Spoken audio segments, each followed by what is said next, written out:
Hola, buenas tardes a todos.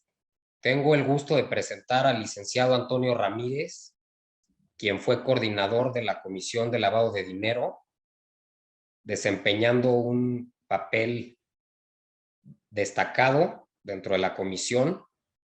Recuerdo el diplomado en lavado de dinero que organizó con varios académicos de muy buen nivel, principalmente extranjeros.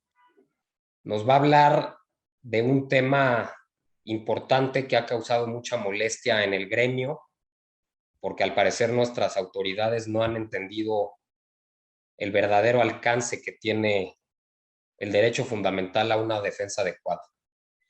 Este derecho constituye una de las garantías mínimas que se deben observar para poder lograr el debido proceso. La Corte Interamericana de Derechos Humanos ha sostenido en su jurisprudencia que se debe de respetar el derecho a una defensa desde que inicia el procedimiento penal.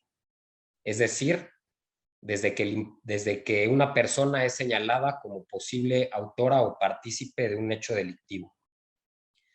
Sin embargo, recientemente se resolvió una contradicción de tesis, la 2/2022, en la primera sala de Suprema Corte de la Justicia de la Nación, que nos parece verdaderamente alarmante.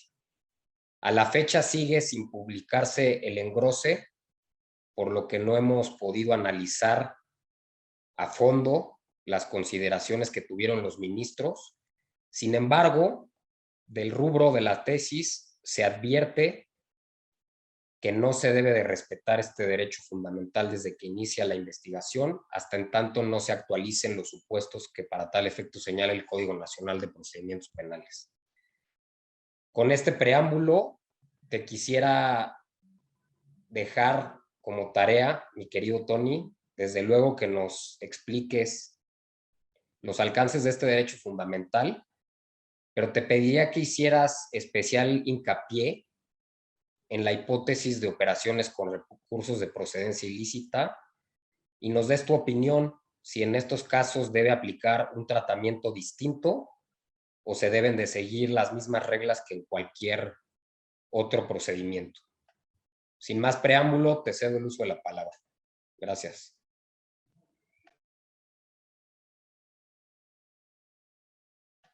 Tienes tu micrófono apagado, Tony. Listo. Ya está. Buenas tardes, mucho gusto saludarlos a todos. Gracias por la invitación, Gerardo. Gracias a la barra por recibirme ahora como ponente y a todos los que nos escuchan y a todos los que están presentes. Aquí da gusto siempre saludar a los buenos amigos y bueno, vamos a hablar de estos temas sin mayores preámbulos. Creo que lo que voy a platicar en esta charla puede ser una interpretación del acceso a los registros de la investigación o al derecho de defensa en esta primera etapa de investigación en su fase inicial, que pudiera ser útil para otros delitos, pero como lo pides y como lo platicamos, mi querido Gerardo, trataremos de hacer un poco de énfasis en la cuestión del delito de blanqueo de dinero que evidentemente sí tiene un tratamiento distinto y sobre todo ahora en México, ¿no? Bajo las políticas públicas que se desarrollan en la Fiscalía y en el Poder Judicial. También me permitiré platicar algunas de las experiencias que he tenido yo en el litigio respecto a estos temas. Y bueno, existiendo en esta comisión gente tan valiosa y tan preparada, maestros inclusive nuestros, aprovechar para, si es que quieren hacer algún comentario, por favor, sin ninguna duda, interrumpirme, ¿no? Por favor. Entonces, bueno, empezaré bajo la premisa que platicamos Gerardo y yo, era hacer digamos que una exposición y un análisis respecto a dos criterios jurisprudenciales.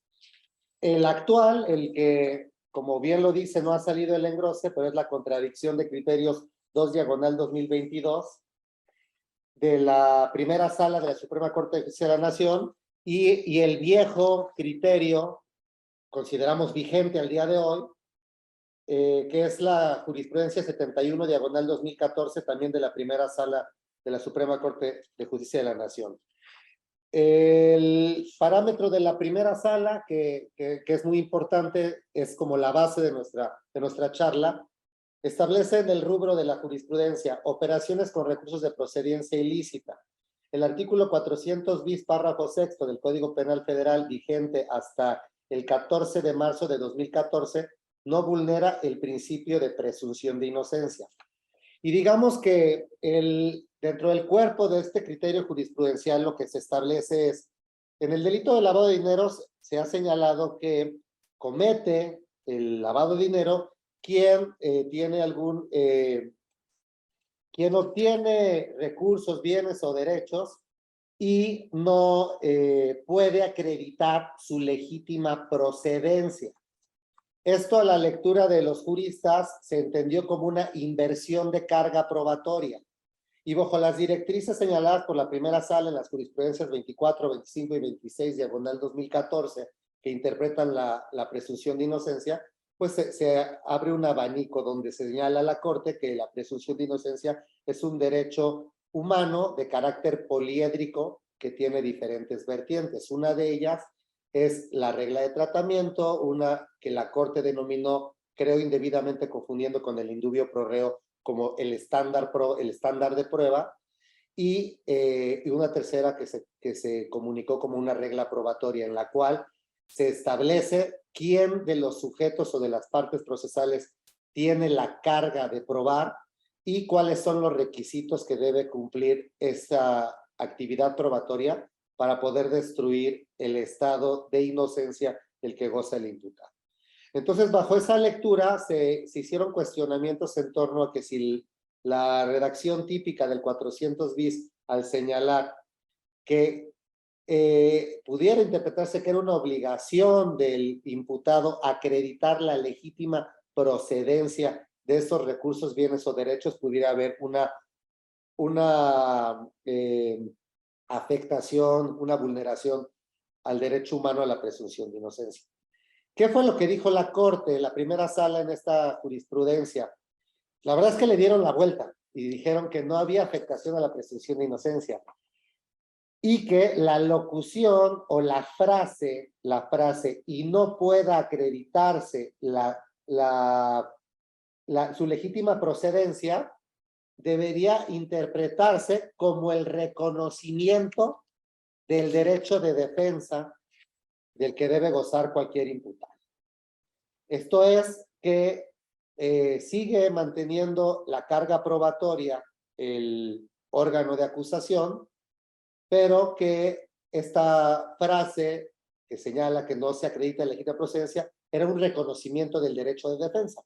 Y ahí es donde estriba, creo que la gran diferencia, que en el delito de operaciones con recursos de procedencia ilícita debe garantizarse la defensa del sujeto, del imputado, para que él pudiera acreditar en este nuevo sistema, no hablaríamos de acreditar, pero sí podríamos decir establecer la legítima procedencia de los recursos que se le atañen como que fueran ilícitos. No debemos olvidar que sí, la norma típica, sí, dentro del 400 bis sí se establece muy claramente que se requieren indicios fundados o certeza de la procedencia ilícita de los bienes. Creo que desde ahí debemos empezar a entender que no está la inversión de carga probatoria totalmente anclada para el imputado, pero sí, evidentemente, en la praxis ya sabemos que está pasando totalmente lo contrario. Bueno, pues entonces en esa tesitura entendemos que la Corte ya reconoce el derecho de defensa bajo esta locución que podría entenderse como contraria a la presunción de inocencia. Pero entonces, en el sistema acusatorio, ¿cómo se puede ejercer este derecho de defensa? Sobre todo en etapas preliminares a juicio y muy concretamente en la etapa de investigación en su fase inicial. Pues bueno, el artículo 20, apartado B, constitucional, que establece los derechos del imputado en el procedimiento penal, nos establece las fracciones sexta y octava, que, bueno, es derecho del imputado que le sean facilitados todos los datos necesarios para preparar su defensa, y por su parte también que es derecho del imputado gozar de una defensa adecuada, ¿no? Ejercida por un profesional del derecho. A su vez, las normas secundarias establecen ciertas normas que son conformes con las disposiciones constitucionales que leí. El artículo 113 del Código Nacional, en su fracción octava, establece que es derecho del imputado tener acceso, él y su defensa, salvo las excepciones previstas en la ley, a los registros de la investigación, así como a obtener copia gratuita, registro fotográfico o electrónico de los mismos, en términos de los artículos 218 y 219 del Código.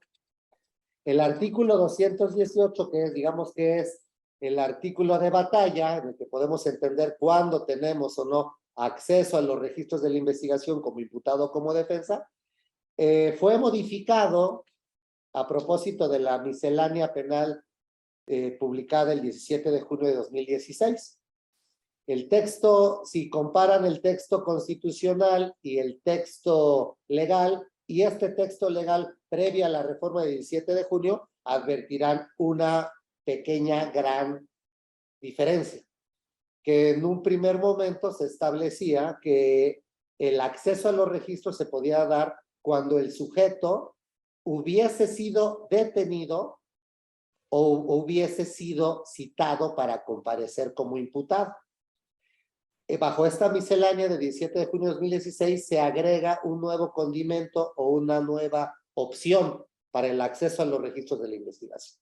Y se señala ahora, la norma señala, el imputado y su defensor podrán tener acceso a ellos cuando se encuentre detenido, sea citado para comparecer como imputado o sea sujeto de un acto de molestia y se pretenda recibir su entrevista.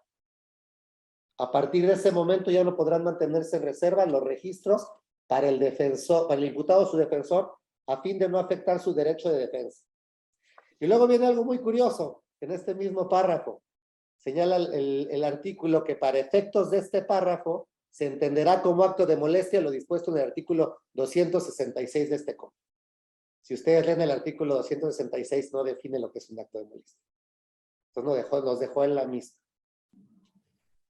Estos son los antecedentes que quisiera yo exponer, y luego podríamos ya hablar en concreto de cuáles es la problemática que yo he advertido y todos hemos advertido respecto a este acceso a los registros de la investigación y sobre todo en los delitos de lavado de dinero, donde, siendo honestos y con mucho respeto a nuestras instituciones, ha sido una política criminal de la Fiscalía el no dar acceso a los registros de la investigación. Y no solo en lavado de dinero, sino en muchas investigaciones, por lo menos de índole patrimonial, de índole de servidores públicos. La regla y la instrucción ha sido no se da acceso a los registros, y eso es algo que es innegable, ¿no?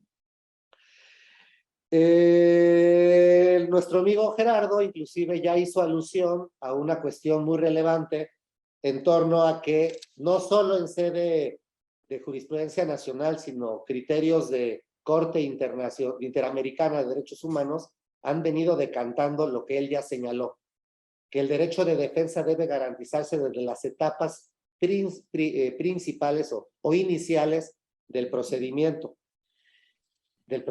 penal, no del proceso. En ese sentido, la sentencia Barreto-Leiva contra Venezuela, en su parágrafo 29, establece lo siguiente.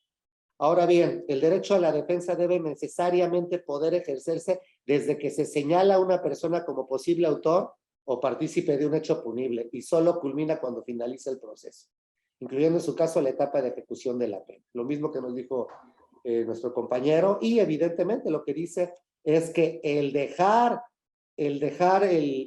supeditar estas garantías convencionales del derecho de defensa a que el investigado se encuentre en una fase procesal, dejaría con posibilidad abierta que se afecte el ámbito de sus derechos a través de actos de autoridad que desconoce o a los que no puede controlar u oponerse con eficacia, lo que evidentemente es contrario a la convención.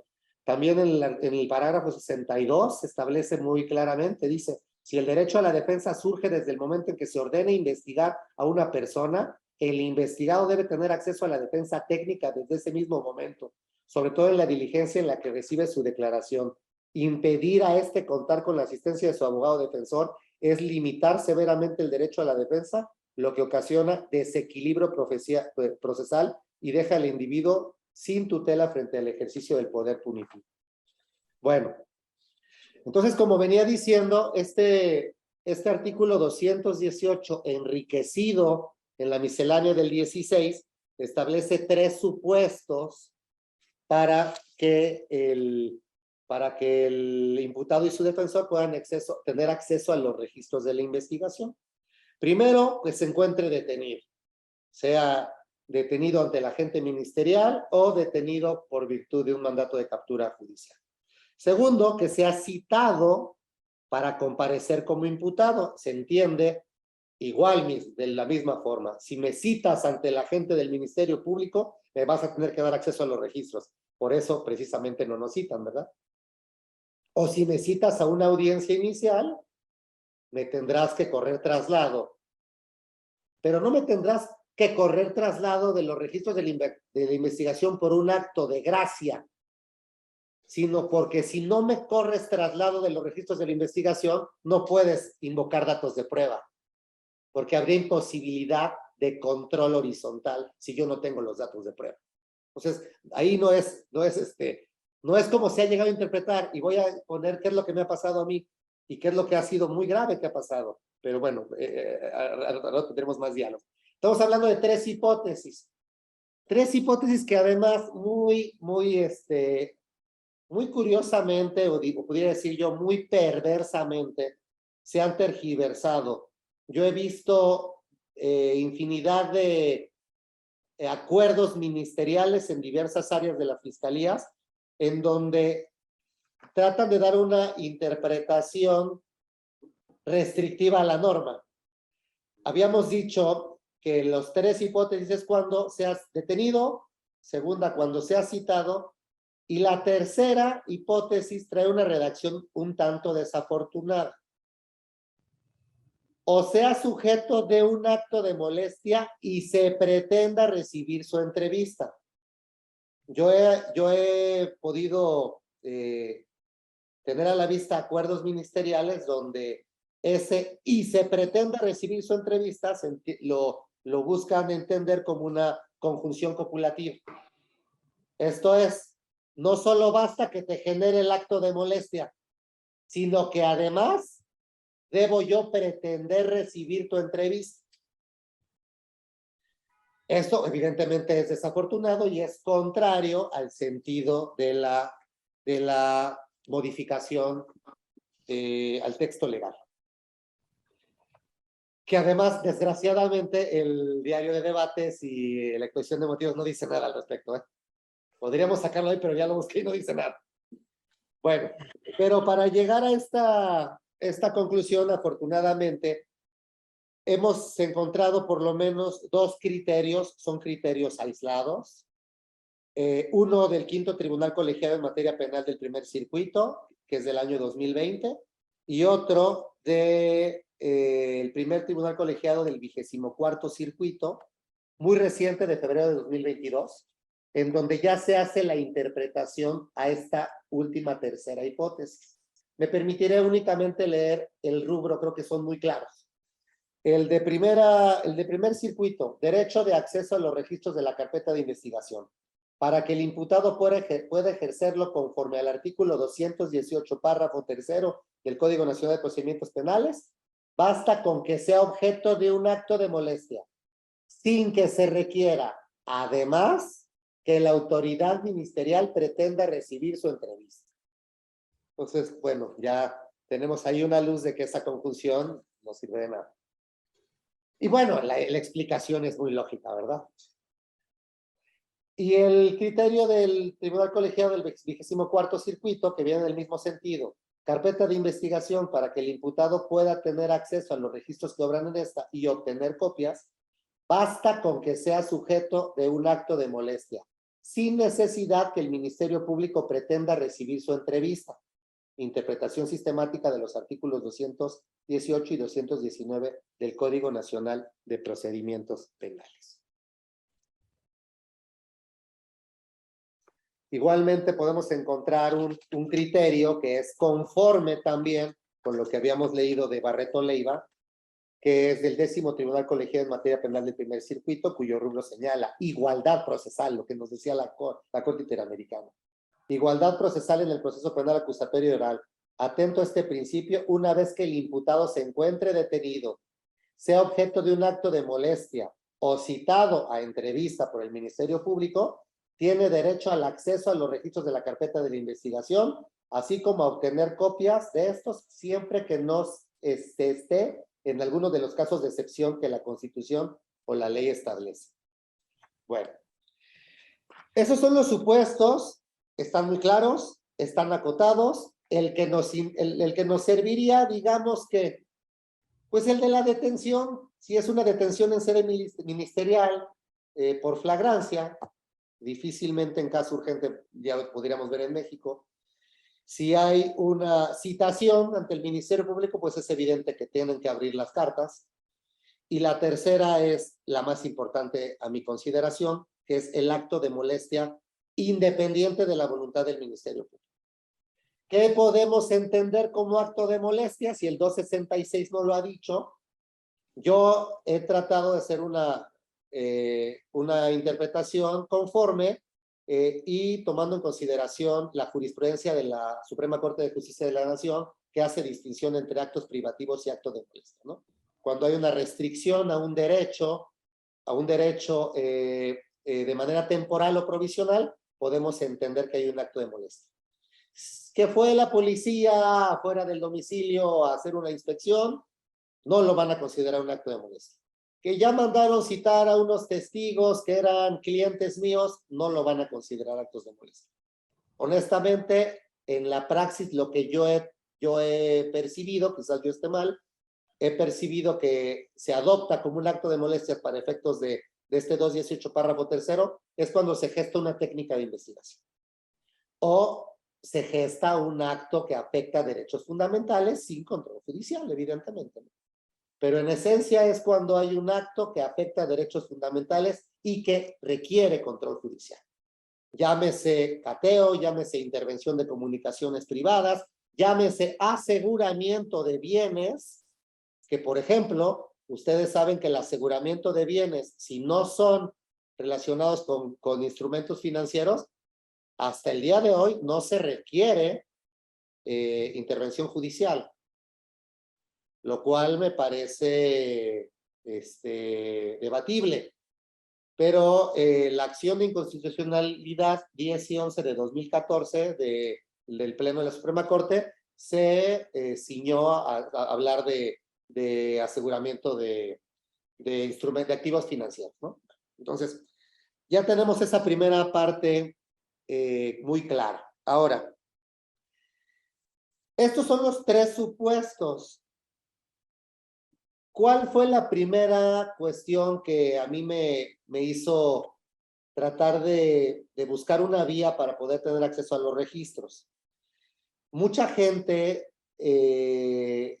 consideró en su momento que el artículo 258 del Código Nacional de Procedimientos Penales podía dar cabida para este tipo de impugnaciones. ¿Por qué? Porque el 258 del Código Nacional prevé la posibilidad de impugnar ante autoridad jurisdiccional, ante juez de control, ciertas determinaciones del agente ministerial, facultad de abstención, criterios de oportunidad, archivo temporal y no ejercicio de la acción penal. Y en vía jurisprudencial, el espectro de procedencia se amplió ahora a las omisiones del agente del Ministerio Público. Entonces entendíamos que si no nos daban un acceso, pudiéramos ir a tratar de impugnar las omisiones del agente ministerial. Y esto quizás no estaba tan desbordado y no estaba tan claro, a pesar de que después vinieron unos criterios de los que me ocuparé con posterioridad. No estaba tan desbordado, no estaba tan inviable, sobre todo bajo la consideración en una interpretación armónica del principio de igualdad de armas. ¿Por qué? Porque el artículo 258 en el aspecto de legitimación sí habla de la víctima o ofendido, que son quienes pueden interponer este medio de defensa innominado. Ojo, no es recurso, es un medio de defensa innominado. Pero entonces decíamos, pues bajo una interpretación extensiva y bajo el principio de igualdad de armas, también podemos tener acceso a este medio de defensa. Desafortunadamente la Corte, y sí puedo decir que desafortunadamente, porque yo creo que independientemente del acceso o no a los registros de la investigación, sí existen infinidad de omisiones que se pueden dar en sede ministerial que no solo afectan a la víctima del ofendido, sino al propio imputado. Hay muchas actuaciones, o más bien omisiones del Ministerio Público que claro que nos afectan.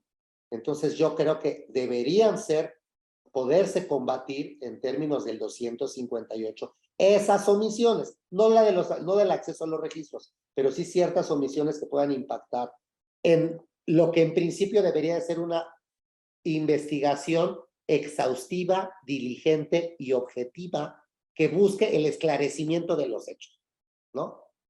Entonces creo que ahí no es que la Corte haya interpretado de manera correcta, sino que el punto medular que fue materia de estas ejecutorias no se pronunció a si era un aspecto de legitimación únicamente para víctimas ofendidos.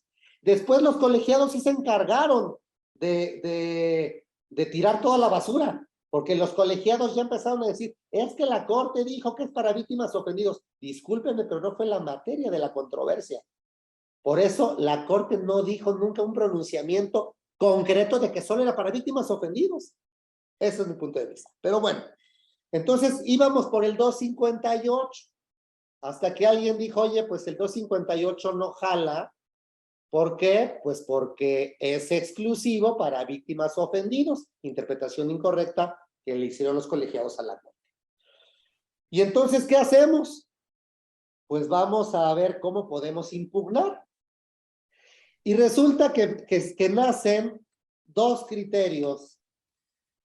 El primer criterio que nace es la jurisprudencia, hablando de jurisprudencias, la jurisprudencia que deriva de la contradicción de tesis 17/2018, que emerge del Pleno en materia penal del primer circuito.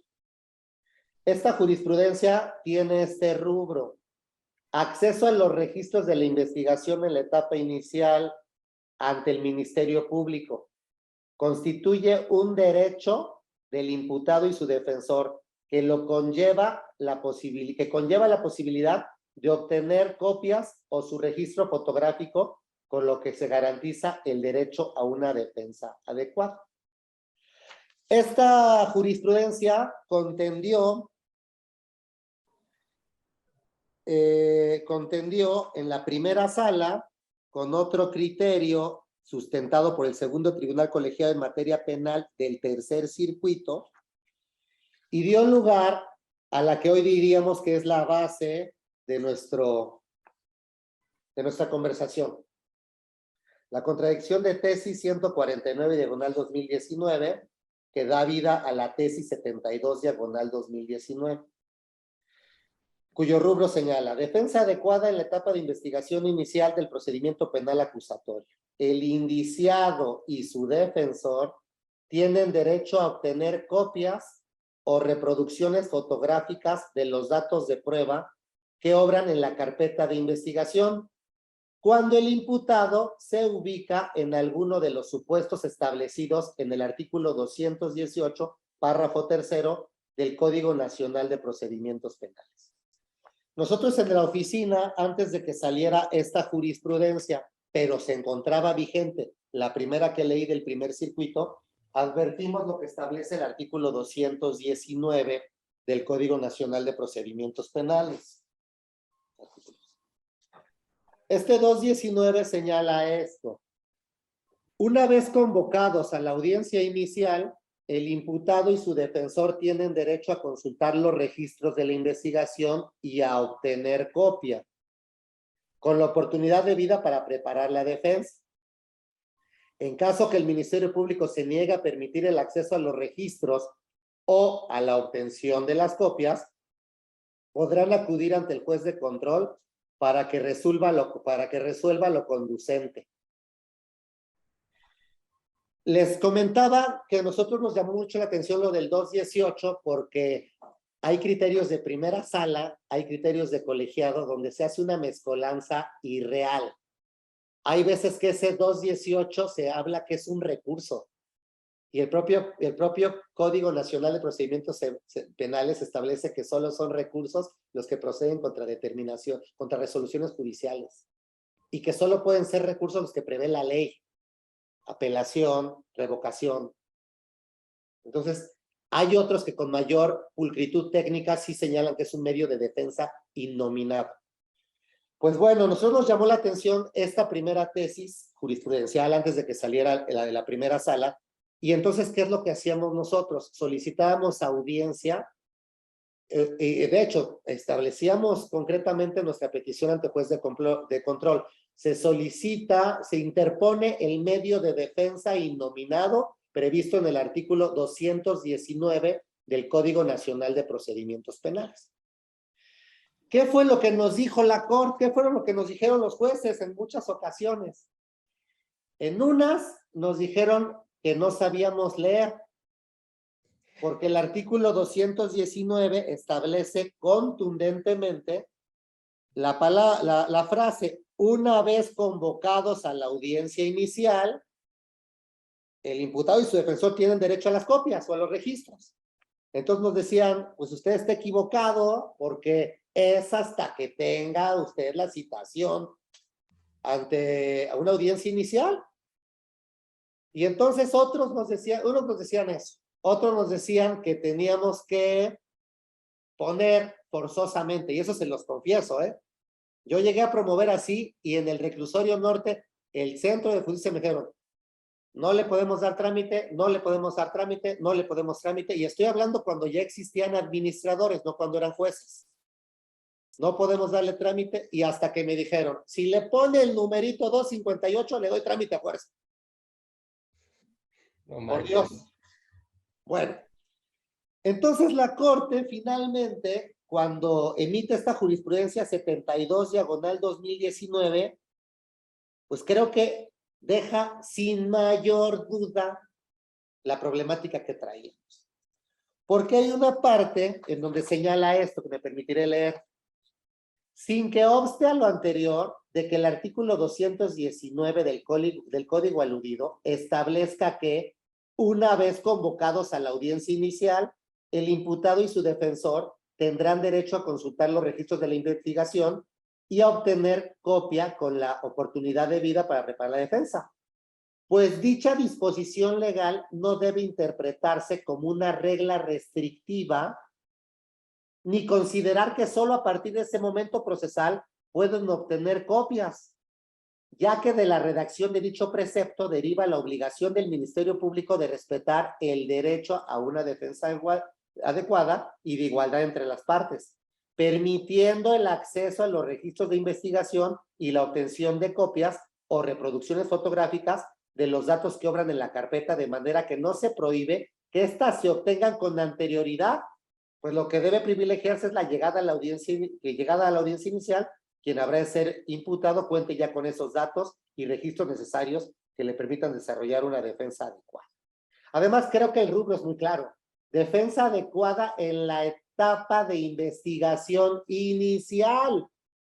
Señores, una vez aperturada la audiencia inicial, estamos en fase complementaria de la investigación. Desde que se apertura la audiencia inicial, estamos en fase complementaria. Bueno. Interpretación. Okay. Esa fue la interpretación que dio la Corte. ¿Cuáles son los problemas que hemos enfrentado? Como decía, en ocasiones, pues nosotros, bueno, primero, eso nos genera que tenemos que ser muy ingeniosos. Y tenemos que estar cachando los actos de molestia, ¿verdad? Tenemos que saber cuando ya hay, y específicamente hablando de lavado de dinero, yo creo que sería prácticamente nulas las investigaciones de lavado de dinero en donde no hubiera información bancaria, ¿no? no es absoluto. Inclusive hay una distinción legal. El 400 bis establece que cuando las conductas se realicen a través del sistema financiero, se requerirá la denuncia previa a la Secretaría de Hacienda. Entonces, eso significa que no siempre es así. Pero en la mayoría de los casos, pues los instrumentos financieros son los mecanismos, son los vehículos, ¿verdad? Entonces hay que empezar a cachar estos actos de molestia. Hay que empezar a advertir si hay un acto de molestia o no. O hay que provocarlo, hay que ver cómo nos ponemos para generar ese acto de molestia y poder tener acceso a los registros de la investigación. Porque honestamente, si no tenemos acceso a los registros y accesos completos, no podemos hacer una defensa adecuada. Honestamente. Ni con la denuncia. O sea, ustedes saben que hay denuncias y que la judicialización, nada de lo que está en la judicialización viene de la denuncia. Viene de los actos de la investigación o viene de ampliaciones, pero no de la denuncia. Entonces, bueno, tenemos que tener toda la base para poder ejercer un derecho de defensa adecuado. Entonces, el primero que nos pasa es que llegamos ante el juez de control. Y ahora, pues ya no se llega ante el juez de control, se llega ante el administrador del centro de justicia. Y hay que brincar antes este primer filtro, ¿no? Oye, pues es que te la desecho de plano. Oye, es que no le doy trámite. Para ello, ya tenemos ahorita, por fortuna, por lo menos 2 criterios aislados, muy, muy duros. El primero, que es de este primer circuito, del primer tribunal colegiado, en donde establece el rubro administrador del Centro de Justicia Penal Federal. Como no es juez, carece de facultades para emitir decisiones de trámite de contenido jurisdiccional. Entonces le está diciendo muy claro, usted no es juez, no puede emitir decisiones de trámite de contenido jurisdiccional. Ese es el primer filtro que hay que brincar. Creo que esto ya nos da mucha cabida para que no se metan en lo que no se tienen que meter los administradores del Centro de Justicia. Pero ¿qué pasa si llegamos como ya nos pasó a nosotros?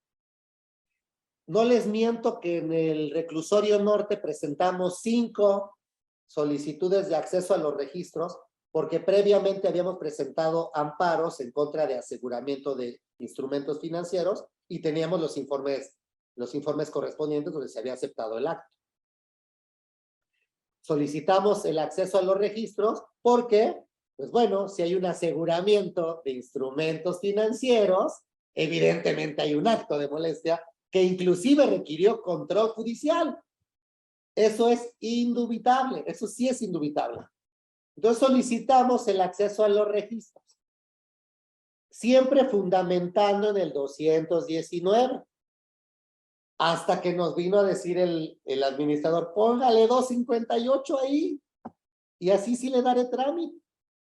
Pues bueno, ¿qué fue lo que sucedió? Que llegamos a la audiencia, la fiscalía dijo lo que siempre ha dicho, que el 258 es un medio de defensa cuya legitimación es exclusiva para víctimas u ofendidos y que no podía darse trámite a esta resolución, a esta impugnación.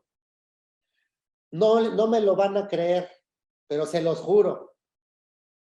Por lo menos tres jueces nos resolvieron en el mismo sentido. Y además, lo más grave de todo es que estaban leyendo la misma resolución. Tienen un formato en donde van especificando lo mismo los 3 jueces distintos, pero es un copy-paste, se los juro por Dios.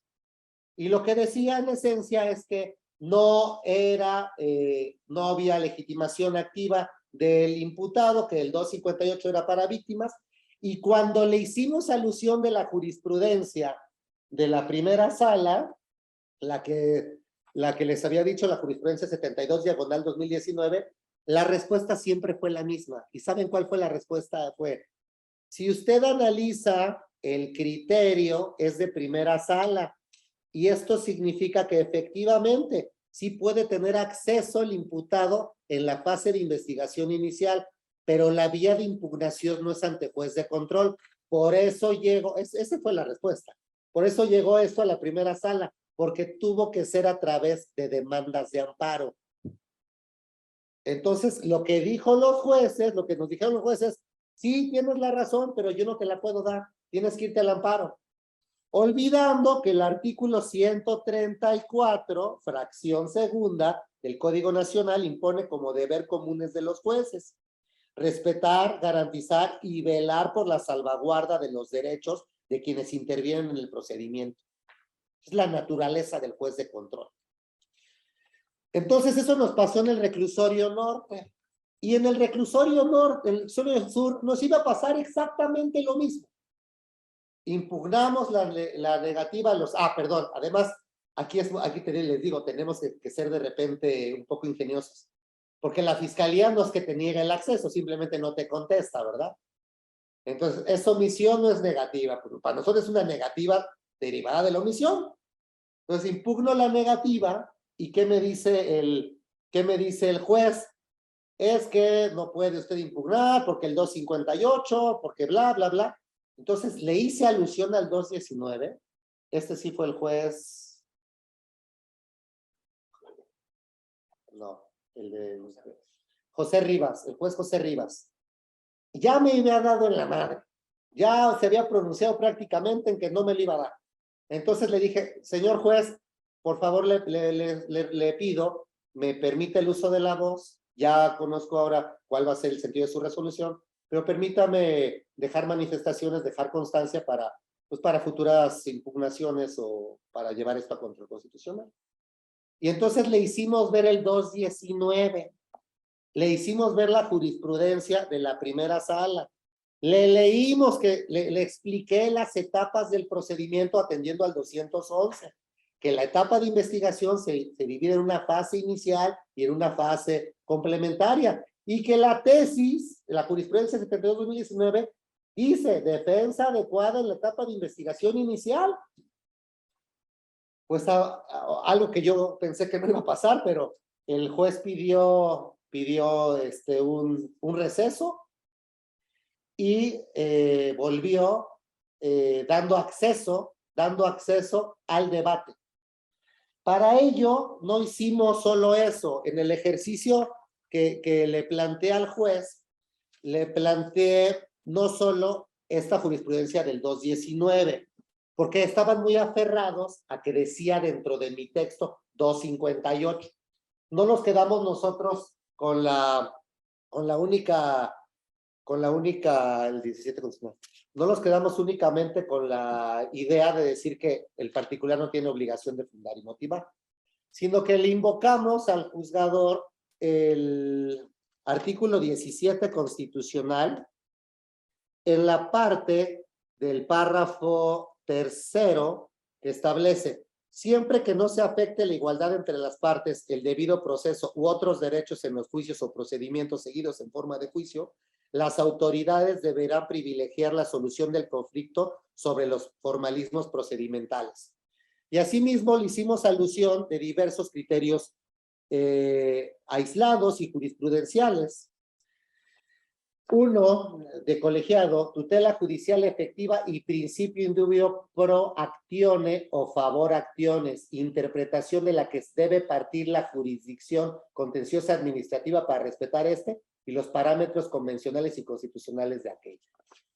Dos, principio pro actione, en su aplicación a casos en los que no exista claridad respecto a si un asunto es o no justiciable, deberá preferirse la protección del derecho de acceso a la jurisdicción. 3. Vía, bajo la óptica constitucional de los derechos humanos, es un presupuesto procesal subsanable por el juzgador.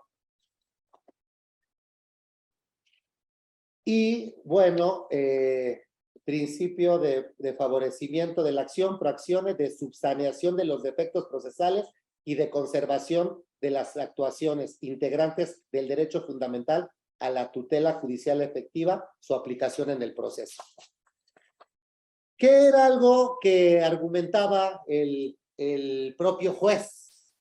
Los propios jueces. Nos invocaban una jurisprudencia de la primera sala, que es la 7/2021, que establece carpeta de investigación, la negativa del Ministerio Público de permitir su acceso a las víctimas u ofendidos del delito no podrá ser impugnada a través del recurso, ojo, del recurso previsto en el artículo 258 del Código Nacional. Entonces nos decía, es de primera sala. Si ni las víctimas pueden, pues menos usted que es el señor imputado. Y estoy de acuerdo, quizás no a través del 258, pero sí a través del 219. Y además, considero que, que subsanar la vía es parte de la función jurisdiccional. Podría el juez asumir jurisdicción y encauzar el medio de defensa al 219. Bueno, y esto es todavía más lamentable. Acaba de salir un documento este año publicado que es la guía de audiencias del Instituto de la Judicatura Federal junto con el Poder Judicial de la Ciudad de México. Y a fojas 36 y 37 del PDF y a fojas 7 y 8 del documento como tal, establece las directrices generales para una audiencia de acceso a los registros de la carpeta de investigación y le pone 219 del Código Nacional de Procedimientos Penales. Pero bajo los requisitos dice que el solicitante, imputado y defensor debe exponer que el imputado ha sido convocado a audiencia inicial y que el Ministerio Público no le permite el acceso a los registros de la carpeta de investigación o la obtención de las copias. Y eso es absurdo. Y es absurdo porque por lo que hemos comentado. Si ya llegué a la audiencia inicial, o me corre traslado o me corre traslado, porque si no me corre traslado no va a poder invocar datos de prueba. Evidentemente esto del 219 va para la etapa de investigación inicial, porque ahí es donde yo necesito empezar a generar mi derecho de defensa.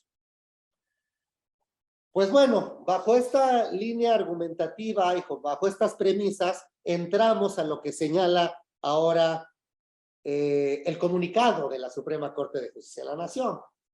En la contradicción de criterios 2/2022, que para todos, o mínimo para mí y para Gerardo, hasta el día de hoy es un acertijo que no se ha descifrado. Solo tenemos el comunicado. Para ello, yo creo que esta contradicción de tesis, quizás me equivoque, pero pudiera derivar de algún criterio ya emitido. Yo encontré un criterio del tercer tribunal colegiado en materia penal del segundo circuito que viene en sentido contrario. Carpeta de investigación. Si el acto reclamado lo constituye la omisión del Ministerio Público de citar o hacer comparecer a la persona imputada a fin de hacer de su conocimiento los hechos que se investigan dentro de aquella, no se actualiza de forma manifiesta e indudable la causal de improcedencia prevista en el artículo 61, fracción 23ª, en relación con el diverso 107, fracción 5ª, ambos de la Ley de Amparo, para desechar de plano la demanda. Este criterio lo que retoma, por eso abandona una tesis de jurisprudencia de la primera sala 154-2005, abandona un criterio que en su momento señalaba que la omisión del Ministerio Público de citar o hacer comparecer al probable responsable para que declare no puede combatirse a través del amparo indirecto. Y lo que decía en esencia es que ese acto no es un acto de imposible reparación. Recordemos que la Ley de Amparo, para efectos de procedencia del amparo indirecto, en una forma de acotación del gran cúmulo de trabajo que tenían los juzgados, añadieron el requisito de que fueran actos de imposible reparación. Entonces, ese era el criterio, y ahora este tribunal colegiado decía que no, que resulta inaplicable esta causal de improcedencia. No obstante, pues ya llega a la Corte, y la Corte lo que viene a señalar es lo siguiente. Es improcedente la demanda de amparo promovida por quien sospecha ser investigado por un hecho considerado como delito y le niegan el acceso a una carpeta de investigación, pues solo tiene ese derecho hasta que sea privado de su libertad, citado a comparecer o afectado por otro acto de molestia realizado en su contra con el carácter de imputado. Primera sala. Yo considero honestamente que este criterio es desafortunado por lo siguiente. No sabemos cuál es el criterio. Permítanme aclarar que únicamente estamos hablando con el comunicado de la primera sala porque no ha salido el engroso. Pero considero que es desafortunado por lo siguiente. Primero, pudiera ser certero si únicamente se señala que quien sospecha de ser investigado no tendría que tener acceso a los registros. Porque sí se requiere que se ubique en alguna de las tres hipótesis que ampliamente hemos comentado. Pero honestamente considero que eso es fondo. Y una causal de improcedencia para que se deseche de plano la demanda tiene que tener ciertos requisitos que nos ha señalado la Corte. Que la causal de improcedencia sea notoria, manifiesta e indubitable o indudable.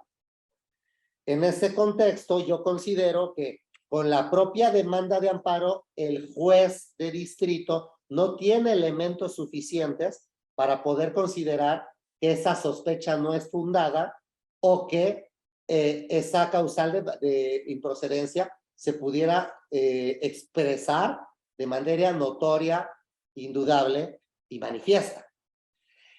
Creo que esa es una cuestión de fondo.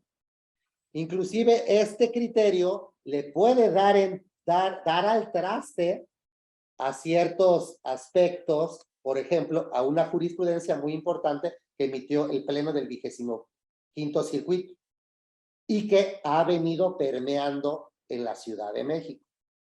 Suspensión provisional en el juicio de amparo indirecto procede contra la negativa de la representación social de dar acceso a los indiciados a la carpeta de investigación al ser un acto negativo con efectos de momento a momento. También creo que desborda el texto legal esta jurisprudencia. ¿Por qué? Recuerden que que hay inclusive criterio plenario que establece que para la emisión de la suspensión provisional, el juez de distrito solo podrá tomar en consideración lo vertido en la demanda y en sus anexos. Y para eso existe la suspensión definitiva, para poder contrastar el dicho del quejoso con los informes previos rendidos por la responsable. Entonces creo que ambos están en un punto que no se ha neutralizado. En la primera, pudiera generar ciertos aspectos indeseables que se concedan suspensiones provisionales cuando una persona puede inclusive mentir en la demanda de amparo y prolongar que no se lleve a cabo la audiencia incidental con la finalidad de obtener ese acceso a los registros de la investigación. Sobre todo si es un tercero y no es en realidad un imputado. Porque si fuese un imputado, pues ¿cuál es el problema que se le permite ejercer su derecho de defensa? Y resulta igualmente peligroso cuál será el criterio emitido por la primera sala, porque si bien es cierto, quien sospecha ser investigado puede ser una sospecha fundada o razonable, o puede ser una sospecha ilusoria, artificial.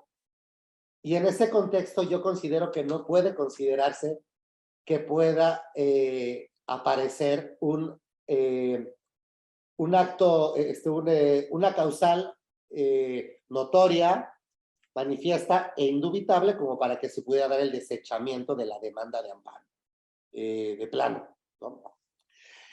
Pues bueno, que únicamente me queda para cerrar este argumento, qué es lo que ha pasado.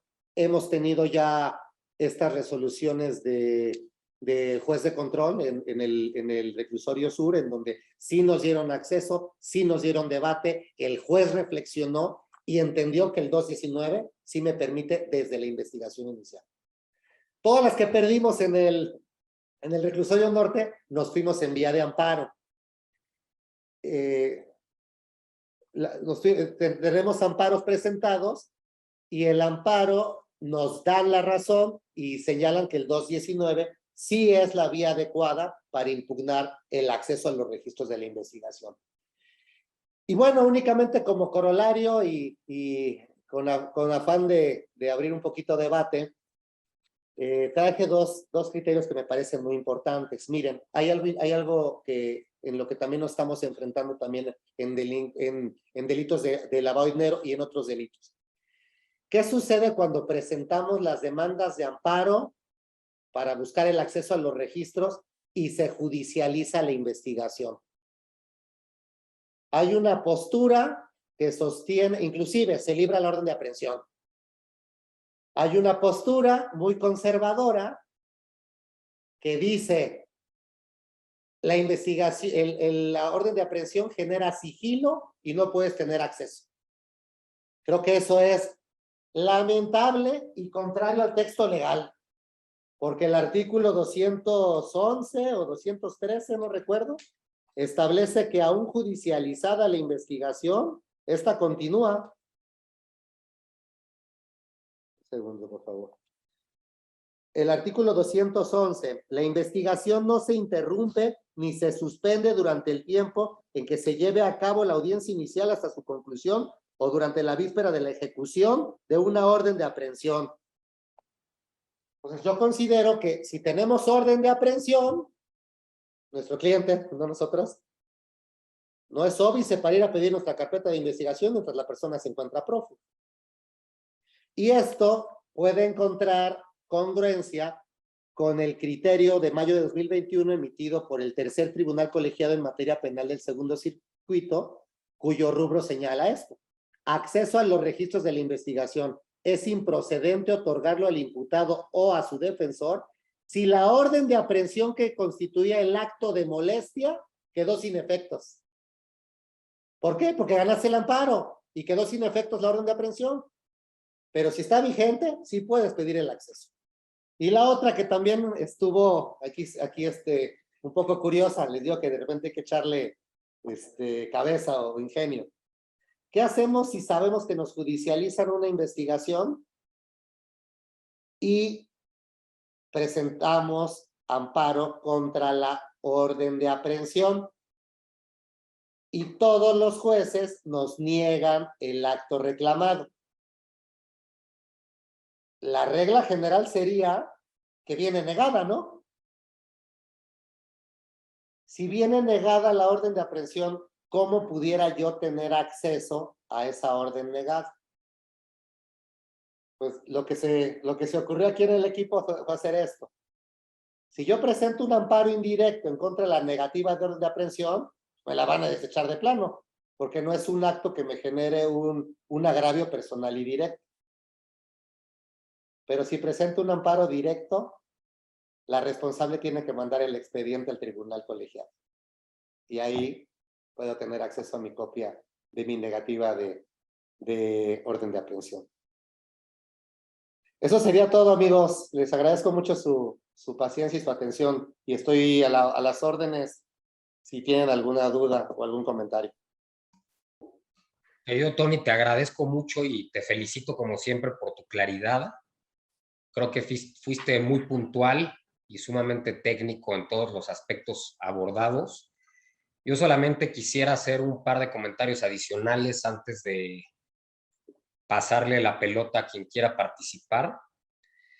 Efectivamente existe una mezcolanza de criterios y sobre todo falta de claridad y de pantalones por parte de la Suprema Corte. Las jurisprudencias que derivan de la interpretación del artículo 258 son dos. Una que establece que en atención al principio de definitividad, la víctima o el ofendido están obligados a agotar ese recurso antes de acudir al juicio de amparo. ¿Eso qué quiere decir? No quiere decir que el imputado no tenga derecho a ese recurso. Solamente quiere decir que el imputado no tiene obligación de agotarlo antes de acudir al juicio de amparo. Y en la otra, cuando se hace referencia a la legitimación de la víctima o ofendido, en ningún momento señala que exista ese impedimento o prohibición para que lo pueda promover este medio de impugnación innominado o medio de defensa innominado el imputado. Y posteriormente salió la jurisprudencia que te quisieron aplicar, en la que dice que la negativa de acceso a los registros a la víctima u ofendido no es susceptible de impugnarse a través del 258, porque el 258 solamente es para omisiones que paralicen la investigación. Ese parálisis de la investigación es lo que causa el perjuicio a la víctima u ofendido y la legitima ir con el juez de control. La negativa de permitirle el acceso a los registros no implica que la investigación se encuentre inmovilizada, sigue su curso. Por eso no creo que sea un criterio válido para batearte como te batearon, porque no es aplicable eso al imputado. El imputado busca todo lo contrario, que mientras avanza la investigación se le permita ese acceso. Pero los colegiados se encargaron de darle la mala interpretación a lo que dijo la Corte. Sí, pero creo que hubo también ahí falta de Claridad. sí, por parte de la Corte. Pudieron haber dejado ahí un apartado en el que señalaran que el imputado tiene libertad de decidir si acude al medio de impugnación o al amparo. Otro artículo que yo considero fundamental para robustecer lo que ya dijiste es el artículo 114 del Código Nacional de Procedimientos Penales. Reconoce el derecho del imputado a declarar durante cualquier etapa del procedimiento. El derecho a declarar o no declarar depende del imputado, no depende de la autoridad, con fundamento en el artículo 20, apartado B de la Constitución. Si el imputado manifiesta su derecho a declarar y este artículo reconoce que puede ejercerse durante cualquier etapa del procedimiento, en mi opinión sería un argumento adicional para dejarlo declarar desde la etapa de investigación inicial.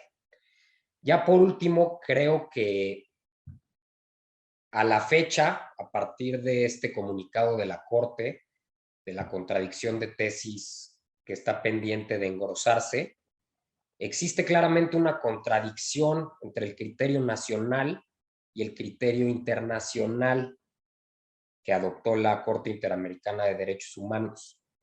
Y existe una jurisprudencia del Pleno de la Suprema Corte que establece que cuando exista jurisprudencia nacional e internacional, se debe de aplicar la que más favorezca a la persona, a partir de los principios reconocidos en el artículo 1 constitucional.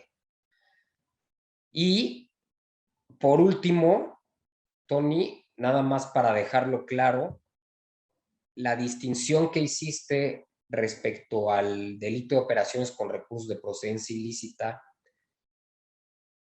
en tu opinión, permitiría que tratándose de ese delito, independientemente de esta última jurisprudencia, se deba de permitir al imputado la oportunidad de acreditar la procedencia lícita de los recursos? Yo creo que sí, porque es un elemento del tipo penal. ¿Cómo van a formular la imputación haciendo alusión a la frase y no pueda acreditar su legítima procedencia si no se le ha dado la oportunidad de acreditarla?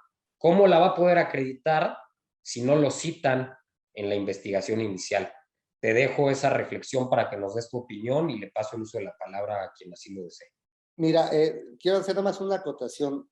De verdad, yo creo que la Corte no va, espero que no falle en contra. O sea, no creo que la jurisprudencia pueda venir en el sentido de la 72 del 2019. Yo creo que se va a acotar que cuando haya meras sospechas, pues va a ser una causal de improcedencia, notoria y manifiesta, pero pues eso estará en la redacción de la demanda de amparo, ¿verdad? Yo creo que no va a ir por ahí, eso espero, porque sí señala que cuando se encuentre en cualquiera de los tres momentos, ¿verdad? Pues pudiera ser que viniera así, hay que esperar la resolución.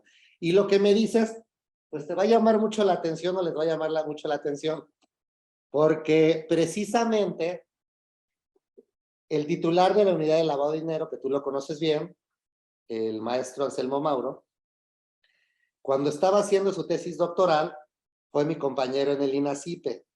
Un par de semestres después creo que ya no continuó, cambió de directores. Pero la tesis que él sostenía era muy similar para efectos de enriquecimiento ilícito. En enriquecimiento ilícito también parece haber una inversión de carga probatoria, porque el incremento patrimonial, señala la norma, creo que es el 224, por allá de ser del Código Penal Federal, dice que no pueda lograr justificar el incremento. Déjame, mejor lo leo. Si es el 224 del Código Penal Federal. Miren, dice, existe enriquecimiento ilícito cuando el servidor público no pudiere acreditar el legítimo aumento de su patrimonio o la legítima procedencia de los bienes a su nombre o de aquellos respecto de los cuales se conduzca como dueño. Entonces, precisamente ese era el criterio del maestro Mauro. Decía, si no se le permite acreditar el legítimo incremento patrimonial, no se satisface este elemento del TIP. Y entonces, pues no podría ni siquiera judicializar, vamos, ¿no? Yo creo honestamente que no es así, en ninguno de los dos supuestos. Y vamos a pensar en una hipótesis concreta. ¿Qué pasa si el señor Carlos Salinas de Gortari nunca fue citado a comparecer y el día de hoy lo manda a llamar el fiscal Gertz y le dice, acredítame la legítima procedencia? Tendríamos que considerar, bajo esa misma línea de pensamiento, que no ha prescrito el delito, porque ni siquiera se ha configurado. Entonces, creo que no podemos llegar a ese aspecto de decir, ay, como no acreditaste, como no te permití, hasta que no te permita y no me acredites la legítima procedencia de los recursos, no se consuma el delito. Yo creo que no va por ahí. ¿Por qué? Porque vuelvo a hacer énfasis en lo que no se hace. Y es que el tipo penal sí le pide a la fiscalía esos, que además es una mezcolanza, esos indicios razonables y esa certeza. O sea, por un lado habla de elementos de convicción, indicios razonables, y por otro lado habla de una certeza, que es un resultado probatorio. Entonces hace una mezcolanza terrible. Pero sí creo que tiene que tener elementos de cargo que sí decanten esos indicios razonables, de los que se pueda advertir la ilegítima procedencia de los bienes. Pero además, con mayor cuidado. Es que los bienes tienen que ser producto de un delito. Y esto significa que el delito previo tiene que generar ganancias. Lo que está más de moda es lavado de dinero procedente de facturas. Y el 113 no es un delito de resultado. Tan es así que no hay reparación del daño. Entonces, si no genera un resultado, si no genera un incremento patrimonial. A ver, la deducción es otra cosa. Y sería materia de una defraudación fiscal. Pero si ha sido ampliamente debatido, señor, si la defraudación fiscal, si la cuota tributaria puede ser objeto material del blanqueo de dinero, pues con mucho menos razón, expedición de facturas que amparen operaciones inexistentes o simuladas. Ese es mi punto de vista. Totalmente de acuerdo, Tony. Te quiero dejar a todos con esta reflexión, con motivo de lo que comenté. Me parece lamentable que la Suprema Corte asuma esa postura, además de ser contrario a la jurisprudencia interamericana, como ya lo dijimos. El artículo primero constitucional establece que todas las personas gozarán de los derechos humanos, cuyo ejercicio no podrá restringirse ni suspenderse, salvo en los casos y bajo las condiciones que esta Constitución establezca. La Constitución no establece ninguna restricción al ejercicio del derecho de defensa. Lo que establece el artículo 218, que es con fundamento en el artículo 133, una ley secundaria, en mi opinión es inconstitucional. Para poderse restringir el derecho de defensa, en su caso, y más allá del debate que pudiéramos tener acerca de restricciones constitucionales, pero como mínimo tendría que estar prevista en la Constitución. Yo creo que este artículo tiene un problema de regularidad constitucional y hasta donde entiendo no ha sido eso objeto de escrutinio por parte de la primera sala. ¿Qué artículo, perdón? 218. No, es que, ¿qué crees? La norma constitucional es más restrictiva. ¿Por qué? ¿Por qué lo dices? El artículo 20, apartado B, fracción sexta, no trae la modificación del 218. Esa sí es una restricción constitucional, Jerry. A ver, déjame verlo, fracción sexta. Sí, viene la cuestión. Sí, párrafo segundo de la fracción sexta. Que creo que no la tengo aquí a la mano actualizada. Te la leo. Artículo 20, apartado B, de los derechos de toda persona imputada, fracción sexta. Le serán facilitados todos los datos que solicite para su defensa y que consten en el proceso. El imputado y su defensor tendrán acceso a los registros de la investigación cuando el primero se encuentre detenido y cuando pretenda recibírsele declaración o entrevistarlo. Sí viene la restricción desde la Constitución. Ok. Pero en vía de ampliación, el 17 de junio de 2016, se gesta la tercera hipótesis, el acto de molestia. Pues a ver cómo le va a México ahorita en el caso ante la Corte Interamericana con el tema de restricciones constitucionales. De la 293/2011, la contradicción de tesis. Sí, ahorita el próximo viernes hay una audiencia ante la Corte Interamericana de Derechos Humanos. No recuerdo ahorita el nombre del caso, pero es contra México por la inconvencionalidad de la prisión preventiva oficiosa y del arraigo. Y ahí la Corte Interamericana tendrá que resolver si son o no válidas estas restricciones constitucionales, y creo que lo que se resuelva ahí también podremos argumentarlo en este aspecto. ¿Alguien más quiere hacer algún comentario o tiene alguna duda? Veo que por ahí está Pepe, creo que ya se desconectó, pero por ahí tenemos a Paco Riquelme, a Pablo Oaxaca, Carlos Islas. Paco, ¿cómo estás? Ahí te escucho. Gracias, Gerardo. Gracias, Tony. Solo felicitarles por tan bonito evento, tan importante, temas que todos tenemos inquietud en ellos, que todos los sufrimos a día a día y que, bueno, en las buenas exposiciones de Tony, complementamos nuestras dudas. No, perdón, complementamos nuestro conocimiento. Es una broma, mi Tony. Te agradezco muchísimo, te reconozco muchísimo y felicidades a los dos. Muchas gracias. Muchas gracias, Paco. ¿Alguien más?